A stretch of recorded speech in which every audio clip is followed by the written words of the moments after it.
Headlines most affecting Chilliwack this week. The drama of Harrison politics takes another twist. A strike from border security guards is averted. With the coming summer heat, the annual plea for water to aid the homeless. And the Abbotsford Canucks have an assistant coach with a Chilliwack pedigree. We'll have that coming up in sports. All right, Chilliwack, let's get started. Never a dull moment in Harrison politics, and in a short and blunt message on the Harrison Hot Springs Village website this past Monday, Mayor Ed Wood quit. The village will have 80 days to hold a by-election after an election office and staff have been set up. Wood was constantly under fire in handling the day-to-day operations as well as council meetings from and for the village, and this is a story that's not going to go away anytime soon. CN Rail has informed the city of Chilliwack that by order of Transport Canada and effective of last week, they have reinstituted the train whistling throughout the region in response to recent fatalities on the tracks. Now, the whistle ban had been in place for a number of years, since 1984, but with the constant and tragic rise of death and injury of people walking on the rail tracks, that's all promoted this safety change. Now, more than 9,000 members of the Public Service Alliance of Canada and the Customs and Immigration Union have reached a tentative agreement on a new contract. A strike could have started on Friday, but this will allow you to cross the border without worrying about any potential disruptions for your summer plans. In a letter to the Honourable Sean Fraser, who is the Federal Minister of Housing, Infrastructure and Communities, and as well as to the Fraser Valley and Conservative MPs, they expressed their disgust on the recent decision to exclude Abbotsford, Merritt, and Princeton for federal monies for the Disaster Mitigation and Adaptation Fund. Now, the three communities didn't meet the requirements. This was in respect to the 2021 flood, the atmospheric river. MPs from Abbotsford, Ed Fast, the MP from Mission, Brad Weiss, and Chilliwack MP Mark Strahl all signed this and expressing their concern about the lack of funding.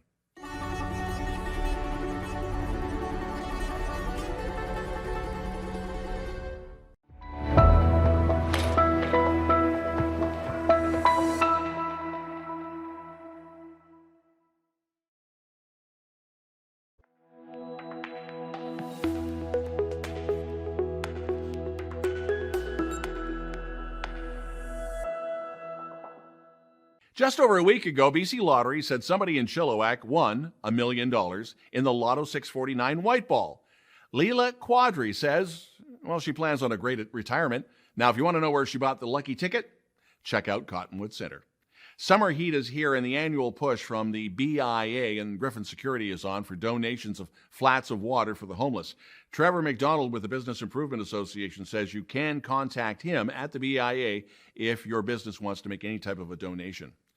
He went from broadcaster to fire chief. Last week at the annual Fire Chiefs Association of BC Conference in Kamloops, retired Hope Chief Tom DeStorsey was honored with a lifetime membership. Now, back in the 90s, DeStorsey was training to be a firefighter while he was working morning radio in Hope at the now-defunct CKGO and then Radio Max. That was back in the 90s. By the way, his news guy? Coming up, when old lacrosse fans take to the floor. That's coming up in sports.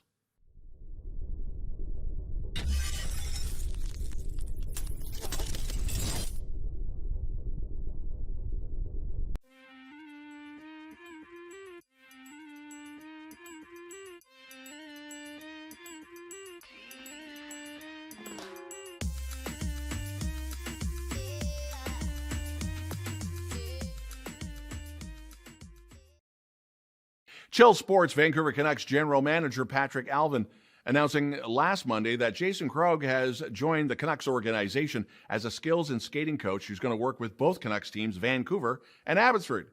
He played with the BC Hockey League Chilliwack Chiefs for 3 seasons, culminating in a 128-point campaign in 94-95. His NHL career includes the Islanders and the Ducks. That's where he went to the Stanley Cup final in 2003 with the Ducks, but they lost to New Jersey.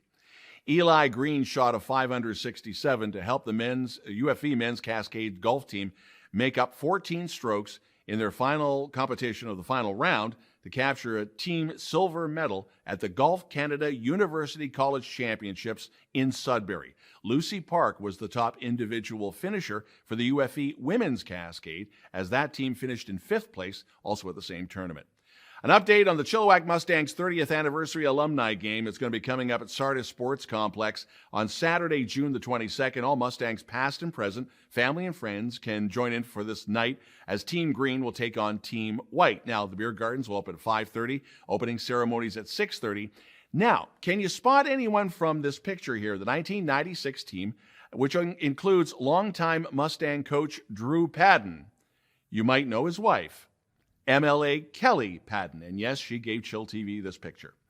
Beautiful weather for baseball at Fairfield this past weekend. Chilliwack Minor Baseball Bantam AAA went 3-1 versus Kelowna and Penticton. The college prep team split with Kamloops 1-1.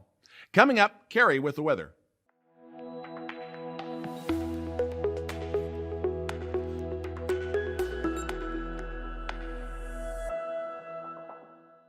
chillTV weekend weather. So, Cari, do we really need the rain gear this weekend? Weather this weekend is not going to be great. It's going to start raining on Friday and last all the way through Sunday evening. Temperatures are going to be between 10 and probably 15. So those dad dinners probably going to have to happen inside. Monday and Tuesday, we might just see the sun, which is going to be great. And then for the rest of the week, there's going to be some clouds, but temperatures are going to be between 15 and 22. So that's not too bad. Fun father fact, the song Isn't She Lovely was written by Stevie Wonder for his baby daughter. And if you listen really carefully, you can actually hear her crying in the background. Have a great Father's Day for all those dads who've stepped up. Back to you, Don. Thanks, Cari, and thank you for watching. If you have a local news story you'd like us to report on, you can always send us a note to news@chilltv.ca. Thanks for watching. Have a great weekend. I'm Don Lehn.